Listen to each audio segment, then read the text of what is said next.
জীবনে প্রথমবারের মতো আজকে আমি রসগোল্লা বানানোর ট্রাই করলাম। আসসালামু আলাইকুম, সবাই কেমন আছেন? তো আমি এখানে 1 লিটার দুধ নিয়েছি, নিয়ে চুলায় বসাই দিয়েছি। আর এখানে 2 চামচ ভিনেগারের সাথে আমি 2 চামচ পানি মিশিয়ে রেখে দিয়েছি। তারপরে এই যে দুধটা চুলায় বসিয়ে একটু নাড়া দিচ্ছিলাম। এই যে দেখতে পাচ্ছেন দুধটা ফুটে গেছে। এখন ভিনেগারটা দিব আমি। দুধটা 2 মিনিটের মতো ফুটিয়ে নিতে হবে। তো এই যে আমি অল্প অল্প করে ভিনেগারটা দিব। এখন অর্ধেকটা দিয়ে একটু নাড়া দিয়ে নিলাম। তো এখন আবার আমি দিব, এই যে আবার পুরোটা দিয়ে দিলাম। দেখতে পাচ্ছেন অলরেডি দেখা যাচ্ছে যে আমার ছানা কেটে গেছে দুধে। এই ছানাটা ভালো করে কাটিয়ে নিয়ে এই যে দেখুন কত সুন্দর হয়েছে, অনেক সুন্দর হয়েছে ছানাটা। আমি কয়েকবার একটু নাড়া দিব।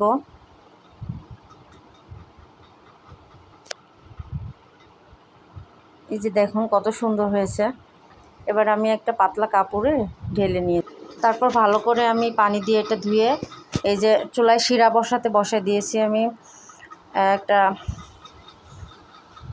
2টা দিয়েছি এলাচের ফল, আর পরিমাণ মতো পানি আর চিনি দিয়ে দিয়েছি। তারপরে যে দেখতে পাচ্ছেন ছানাটা এখন আমি ভালো করে মথে নিব।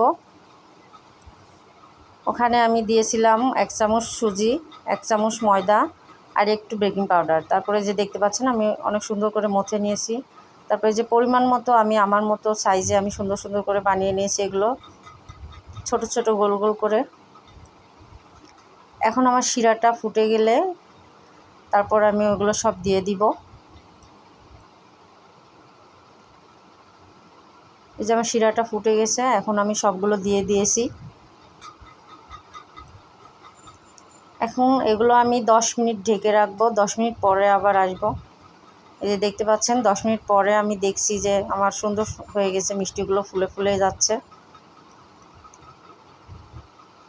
দেখতে পাচ্ছেন অনেক সুন্দর হয়েছে।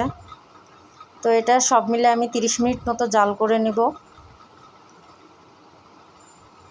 দেখতে পাচ্ছেন অনেক সুন্দর হচ্ছে মিষ্টিগুলো। অবশ্য জীবনে প্রথম বানাচ্ছি, জানি না কেমন হবে।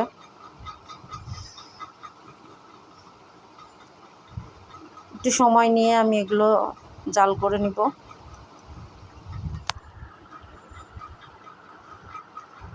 আমার মিষ্টিগুলো হয়ে আসছে। এই যে দেখুন কত সুন্দর হয়ে গেছে।